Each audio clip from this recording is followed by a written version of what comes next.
Please. Hi everyone. From Turkey, I'm sending my gratitudes to all the participants. My topic, as has been said, will be on surgical prophylaxis, which I think is a very neglected field in hospital care, in healthcare systems. Well, this is the thesis of my thesis assistant, Mr. Heybeci. You see his name here.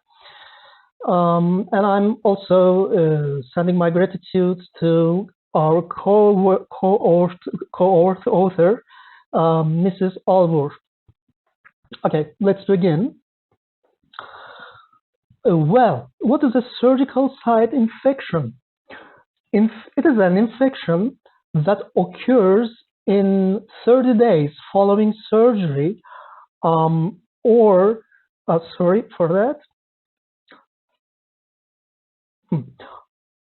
an infection that occurs in 90 days following the implantation of a prosthetic device. Aseptic technique and antimicrobial prophylaxis effectively diminishes surgical site infections. This is a very known topic. Well, antibiotic prophylaxis, what does it do? It effectively prevents surgical site infections. It diminishes post-operative infection-related mortality and morbidity. It lessens the duration of hospital or intensive care stay and its related costs. It decreases the incidence of drug-related adverse events. It prevents unfavorable effects, some negative changes of hospitals' microbial flora. Antimicrobial prophylaxis is indicated for clean contaminated surgical wounds, clean wounds with implanted foreign bodies, example, vascular and joint prostheses. If contaminated or dirty wounds are the case, full treatment, not prophylaxis, is advisable. In most instances, antibiotic of choice should be effective on methicillin-sensitive Staphylococcus aureus, gram-negative bacteria, and anaerobes. The most commonly used prophylactic antibiotic is cefazolin, which surgeons know very well. Prophylactic antibiotic should be administered 30 to 60 minutes before the skin incision, ideally during induction anesthesia. If the surgeon is suturing closing the final sutures, then he can use no prophylactic antibiotics because in the meantime, during the operation, he had to pay attention to the aseptic technique, and after that, if he hadn't, there's no way to compensate for it, right? If vancomycin or fluoroquinolones are to be selected, they should be infused 60 to 120 minutes before surgery.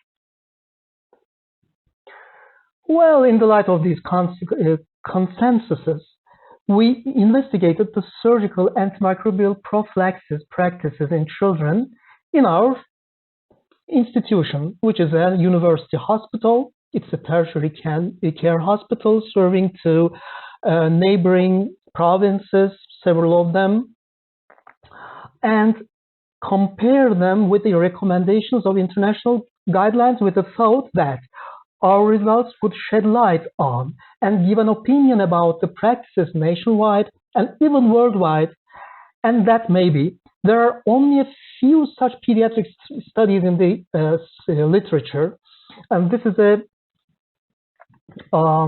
lack of knowledge in the literature. We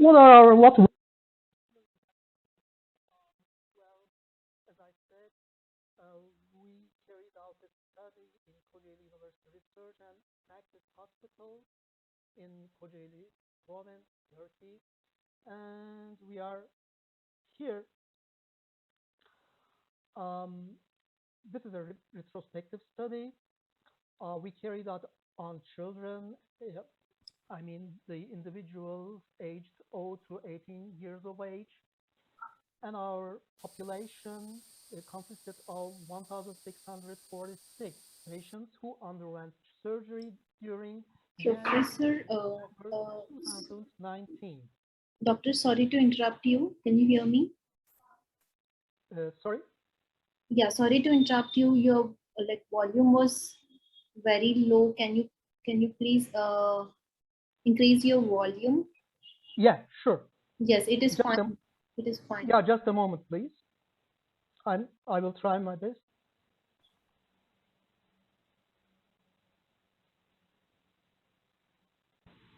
Is it okay now? Yes, yes. Okay. Thank you. For some reason, the slide bar just, well, went back. Okay.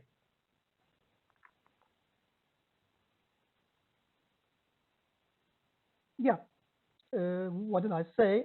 Our population consists of 1,646 patients. Well, there were 64 males and 64%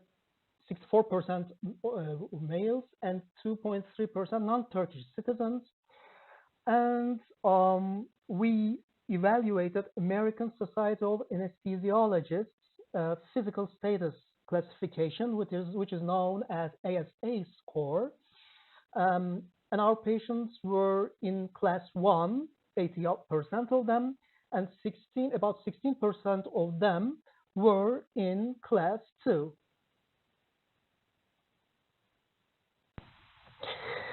The mean age was 6.66. Mean weight was about 30 kilograms, and type of wounds, clean wounds mostly, clean contaminated ones. About Professor, I'm sorry. I'm not sure. I don't know why the volume goes back. I'm very aware of them. Okay. Yes. Sometimes. Yeah. Sometimes it is getting low in between. Yeah. Okay. I think getting the microphone close to my mouth will solve the issue. Yes, it is fine now. Yeah. Sorry to interrupt. Just sorry for that. This is the first time I'm experiencing this problem. Yeah, the type of wounds, we have only about 5% of contaminated wounds and very few contaminated infected wounds. And when we come to the type of surgery, about 1/3 of them was emergent surgeries and the rest elective surgeries. And the top 3 departments doing most of the children's surgery were pediatric surgery, orthopedics and traumatology, plastic, reconstructive, and aesthetic surgery. What were our main results? Here are them. About 70% of the cases required antimicrobial prophylaxis. In 60% of these cases, antimicrobial prophylaxis was used. In about 70% of the cases, selected antibiotic was inappropriate, unfortunately.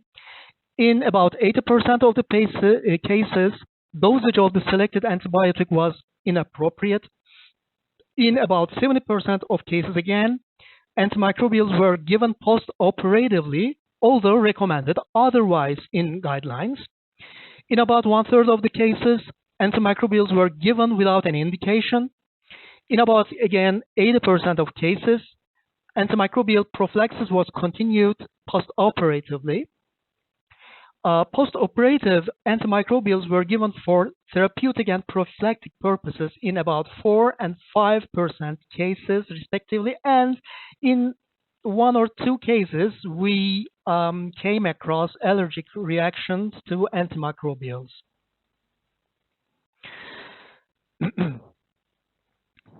Erroneous decisions to administer antimicrobial prophylaxis were more prevalent in infants below age 1, in patients with an ASA score of 1 to 2, and in the departments of thoracic surgery, general surgery, and urology.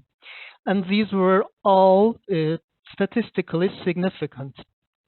Antimicrobial prophylaxis was performed with appropriate dosages more frequently in females, in infants less than 1 year of age, clean contaminated wounds, patients with an ASA score of 3, and operations done by the departments of thoracic surgery, obstetric and gynecology, cardiovascular surgery, and neurosurgery, all of which were statistically significant, has significant differences. Well, decisions to start post-operative antimicrobials were more appropriate in patients over 12 years of age, contaminated wounds, in patients with an ASA score of 1, emergency surgery, and thoracic surgery. Administration of post-operative antimicrobials, despite recommended otherwise, were less prevalent in patients with 1 to 12 years of age, patients with an ASA score of 1, in emergent situations and thoracic surgeries. Wrong prophylactic antibiotic of choice, when amoxicillin clavinonate, ampicillin, gentamicin, metronidazole, trimethoprim sulfamethoxazole, and ciprofloxacin were used, they were given in an inappropriate dosage all the time. While you see cefotaxime here, about again 100% wrong in dosage, of course. Excuse me, not in dosage, but as a selection of antibiotic. Ceftriaxone about 90% of the time, a wrong choice. Ampicillin, sulbactam, about 70% wrong choice, and cefazolin, the most commonly used antibiotic for surgical prophylaxis, was used about in a third of cases, wrongly used. And when we come to dosages, gentamicin, meropenem, trimethoprim sulfamethoxazole, clindamycin, and ciprofloxacin were used in wrong dosages 100% of the time. Cefazolin, the most commonly used antibiotic, as I said, about 90% used in wrong dosage. And this is also valid for ceftriaxone. Ornidazole, about 80% of the time given in wrong dosage. Amoxicillin clavinonate, yeah, about the same. Ampicillin, 75% of the time given in wrong dosage. And this is also valid for ampicillin sulbactam. We also investigated the unnecessary costs and their effects. Of course, this investigation was carried out on the cost of our hospital. Well, there are very few preoperative antimicrobial prophylactic attempts, so unnecessary preoperative antimicrobial related costs was very small per patient in patient basis. But when we come to post-operative antimicrobial related costs, this is $5 per patient. And when we look at the departments individually, pediatric surgery department has made the most unnecessary expenses, unfortunately. And unnecessary preoperative antimicrobial related costs for the department of neurosurgery is much less. and it is much less when we look at the Department of Plastic Reconstructive and Aesthetic Surgery. But of course, these are the expenses, these are the costs for preoperative antibiotic prophylaxis. But when we switch to postoperative antimicrobials, the antimicrobial related costs for the Department of Neurosurgery rises to about $15 per patient. And when we look at the pediatric surgery department, contrary to its preoperative antimicrobial prophylaxis expenses, this is very few, about $1 per patient. Well, overall, our results, let's look at our results. Out of every 10 surgical operations, 7 out of 10 antimicrobial prophylaxis was required, and about the 10 cases in which antimicrobial prophylaxis was required, 6 of them was given antimicrobial prophylaxis, and of the 10 antimicrobial prophylaxis given patients, 8 of them were given erroneous antibiotics, and 9 out of 10 patients, antibiotics were given in wrong dosages. In the beginning, I said there are a lack of data in the literature. I mean, the lack of data in pediatric fields. But Giordano and co-workers from Italy found that appropriate antibiotic selection was the case in about 70% of the cases. Proportion of the antibiotic prophylaxis in situations where antimicrobial prophylaxis is really required is about 90%. Antibiotics were given in correct routes in about 75% of the cases. Correct timing is about half of the patients. Correct duration, about 15% of the patients. Correct dosage is about 90% of the patients. And overall, appropriate in every way, only 1.6% of the patients.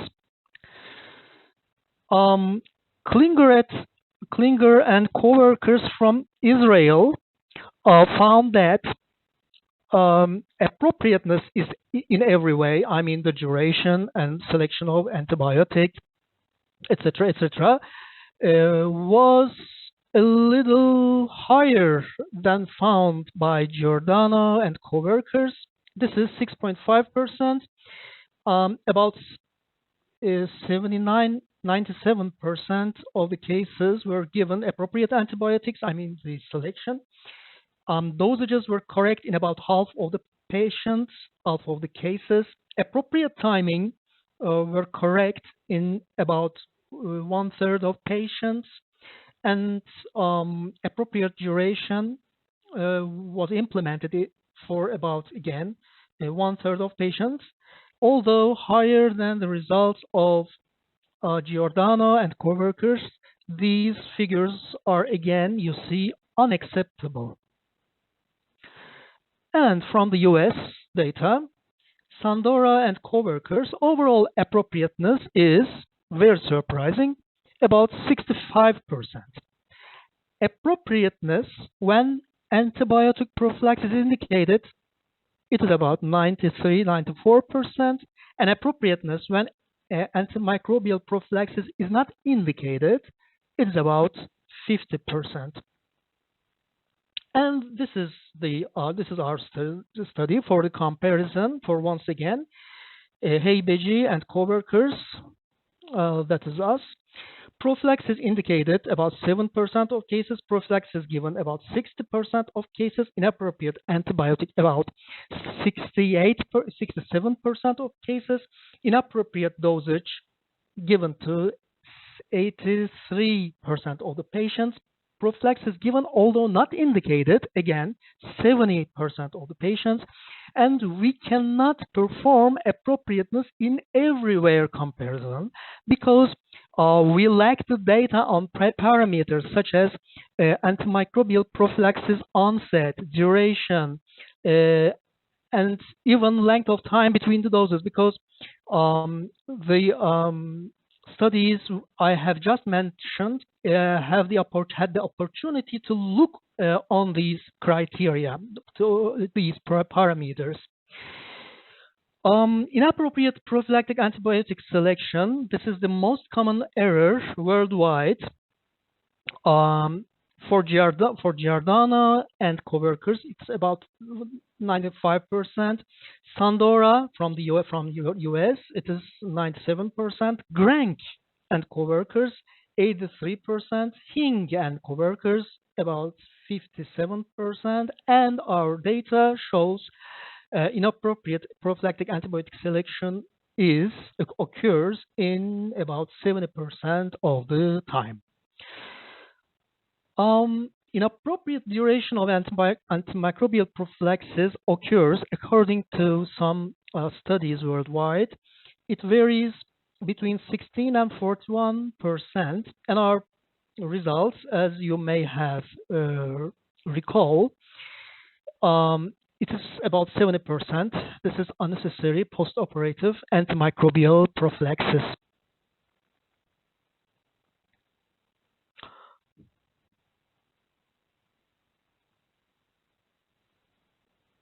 And let's look at the appropriate dosage of prophylactic antimicrobials. For Grank and coworkers, it is very high. We should say 92%. Giordano and coworkers, again 91%, or you can say 92%. Klinger and coworkers, 52%, and our results for that, it's about 17%. From Turkey, we could find only one study investigating or revealing post-operative antibiotic-related costs, and this is a study by Tuna and coworkers, and they found in a patient basis the unnecessary cost of antimicrobial prophylaxis is about $6, where we found the same value as about $5 per patient. For conclusions, I can say that although few studies have been conducted so far, surgical antimicrobial prophylaxis is a black hole in health economy worldwide and nationally. It is a very big case of clinical inertia. What is clinical inertia? Well, in clinical inertia, the doctor knows what to do, what he should do. He has sources. I mean, he can consult to many sources, written or visual, and he also has sources for such as therapeutics. I mean, he has the necessary drugs. All the drugs he has to give or he shouldn't give are available. Although all is well, he chooses not to comply with the guidelines. This is clinical inertia. Clinical inertia, there are clinical inertia in otitis media therapy. There are clinical inertia in acute pharyngitis therapy, and in many fields. And surgical antimicrobial prophylaxis in children and also in adults is a very big case of clinical inertia, unfortunately. Okay, what can we do about it? Well, we will see. I said that this is a part of the thesis. Well, after for this results, we are planning to give some education to physicians in our hospital. Then we shall look at the same parameters again to see whether there is some improvements, hopefully, in these parameters. But only time will tell. I don't know. We don't know. But we are hopeful, despite all. I thank you for listening to me patiently, and very thank you for your patience and attention.